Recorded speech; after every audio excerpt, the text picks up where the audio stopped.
I'm just going to do this. This was made for a slideshow called Pachacucha, and the format is, that's how you say it, the format is you need to put a slideshow together, 20 slides, 20 seconds per slide, so it goes for 6 minutes. It was my first ever public speaking event. I had an audience of 300 people and I got 278 signatures on a petition.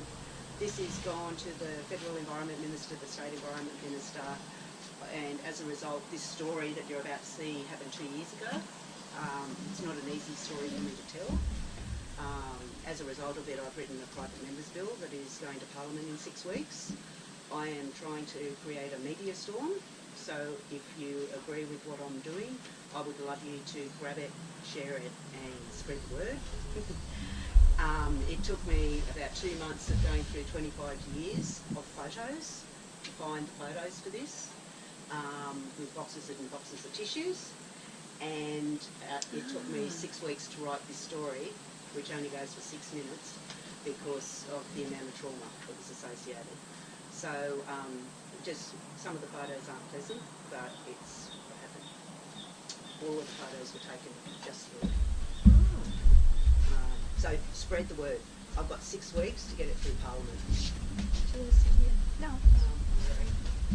Is that fine? Should do this. I think we could bring the table a bit closer in. Oh, this table won't actually move. Okay. You got this chair? No, it's fine now. That's It's all fine good. now. It's You just just tilted it. Yep, it looks good now. Okay.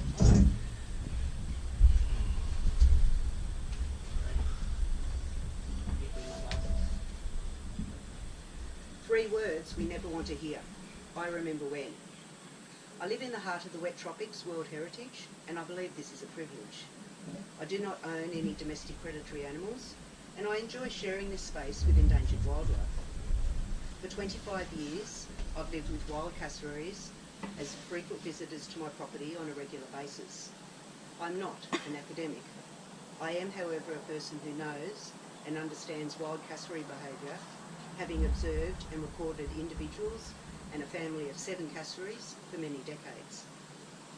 Avalon, the local matriarch, belongs to a species that has evolved as a large flightless bird over millions of years in the absence of natural predators. They are of vital importance to the ecology of our rainforests, creeks and river systems, and therefore the health of the Great Barrier Reef. In the daylight, cassowaries can run at great speed, but only for a short distance. They have no night vision. They sleep on the forest floor. This makes them very vulnerable to attack by introduced predators. Avalon and her mate Ishmael have enjoyed a successful breeding relationship for many decades. Females will also breed with other males within their territory, thus spreading the gene pool.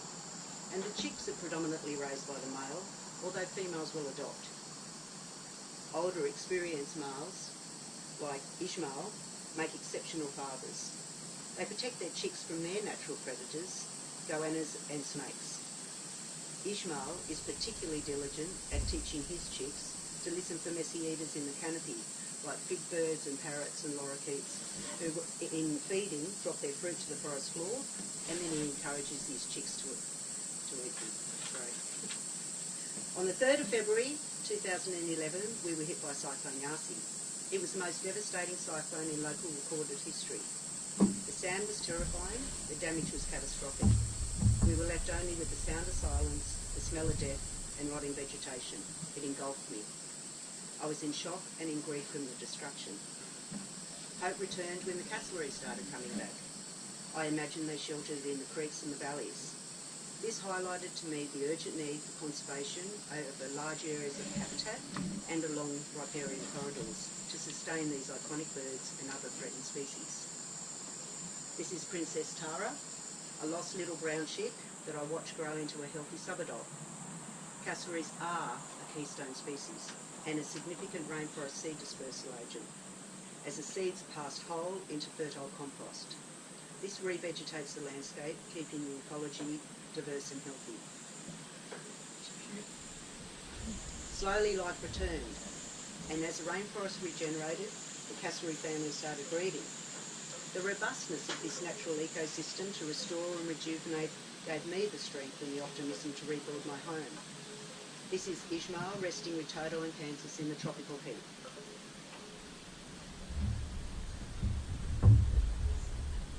Cassowaries love swimming and lots of water to drink.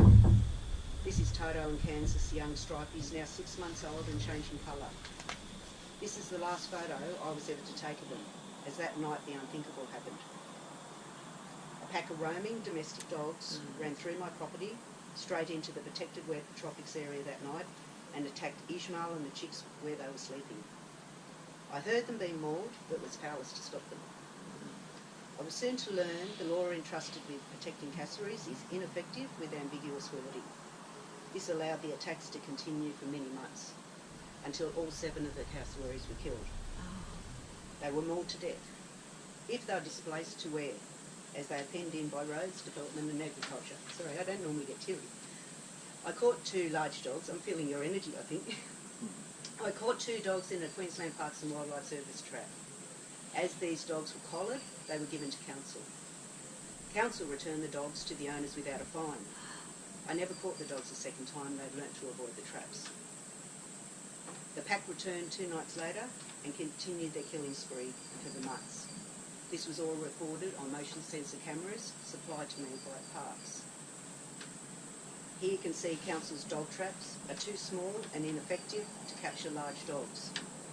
The 2 dogs I was lucky enough to capture were the only collared dogs out of a pack of 6. If I had caught an uncollared dog, they would have been considered by biosecurity wild dogs, which is a class 2 pest, and by law we could have disposed of them. Biosecurity says a wild dog is a dingo, dingo cross, or a domesticated dog running free. If a dog attacks, kills or mauls and is not microchipped, the owner can claim it is not their dog and therefore escape any responsibility for their dog's actions and all liability. I heard all of the attacks. I saw the packs of dogs. I know what happened, documented and reported it to all relevant authorities. There are no ambiguities. No action has been taken. What, as a civilised society, are we to make of this? And still, I hear the killers barking each night, whilst in the protected wet tropics, the family of cassowary bodies decompose on the forest floor. I made no excuse about being distressed and alarmed about this, and are all the more so in the case of the southern cassowary. This is my story, but it is not my story alone. All over the wet tropics, many people have shared similar heartache at witnessing the loss of wildlife they have come to know and love, and the frustration of the failing laws entrusted to protect endangered species. Mahogany gliders, tree kangaroos, quolls and bilbies are all in danger, and it is not isolated to the wet tropics. It stretches right across the Australian landscape. There is a culture of owning large dogs, and it has the potential to radically change our way of life and is creating a dangerous feral pest. An army sergeant said to me, "A pig dog is like a landmine. They are indiscriminate, unpredictable and designed to kill.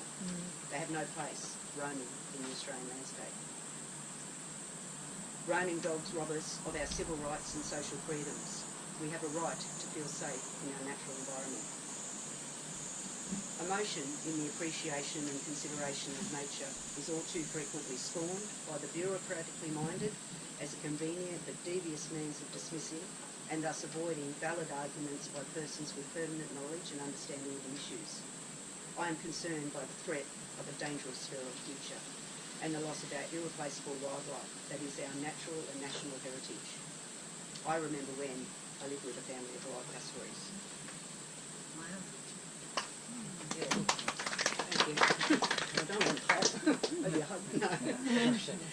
Yeah. So, further to that story, because I didn't have time to do it for the Pachacucha, but the dogs broke into my home. What? And they terrorised me in my home and in my bedroom until I became homeless. And yeah, I was on the phone at 10 o'clock at night with 6 of the fuckers in my lounge room, defending myself, on the phone to the police, and the police wouldn't come. It's not a police matter unless it's an animal cruelty issue. If it was a human safety issue, they wouldn't attend. What? It's unlawful for me to get a gun and shoot them because I'm zone residential, and they wouldn't issue me with a gun licence. It's unlawful for me to trap them and poison them. I had no. Yeah, we can Yeah. keep going. Yeah. I could work with relevant departments. Now, what ended up happening was because the dogs come from a rural setting in our shire, you don't have to register them for a fee, and so the council doesn't know how many dogs are in our neighbourhood at Cassowary. They're all from a rural land. The crime happened in the national park. Parks can't touch a dog that's collared because he comes under the Companion Dog Act and he's not touchable. When the council got the dogs, when the parks couldn't touch them and they gave the dogs to council couldn't prosecute because the crime occurred in the national park. The dogs are owned by a 24-year-old ice addict, and he's still got 6 dogs around the corner. They still roam, and nothing today, 2 years later, has been done about it. So I don't live in my home anymore. I'm displaced. I've been driven out of my home by these dogs. There is no legal authority that is stepping up, and so I've taken this all the way to the top. I was just on the phone at lunchtime to Bob Irwin. He's going to run my campaign. Curtis Pitt, Bobby Catter, or Curtis Pitt, Bobby Catter. You know, all the clowns are making promises. I'm holding them to account by the power of the people, and I need the people behind me to say, I'm not against people having dogs as companion animals. No. Just be a responsible dog owner and don't let them impact on people. Because when the dogs were in there and I had to fight my way out, it was 10 o'clock on a Thursday night. And I was saying to the police, you'll be out to my home when it's a crime scene and you're doing an idea on why my body's dismembered. They wouldn't come. Okay? And I couldn't do anything to the dogs, but then I had fear of the ice addict. So I still don't live in my own home 2 years later. I come and go when I'm feeling ballsy, but I don't live here anymore. I had to abandon my house. I had a baby with me and the dogs were coming in. So if I had my 2-year-old and my 6-year-old here that night with Stewie and Carl, Patrick grew up with my kids. Patrick was a good friend of my son. They would have been ripped apart. And you know who owns a dog. Yeah. Yeah.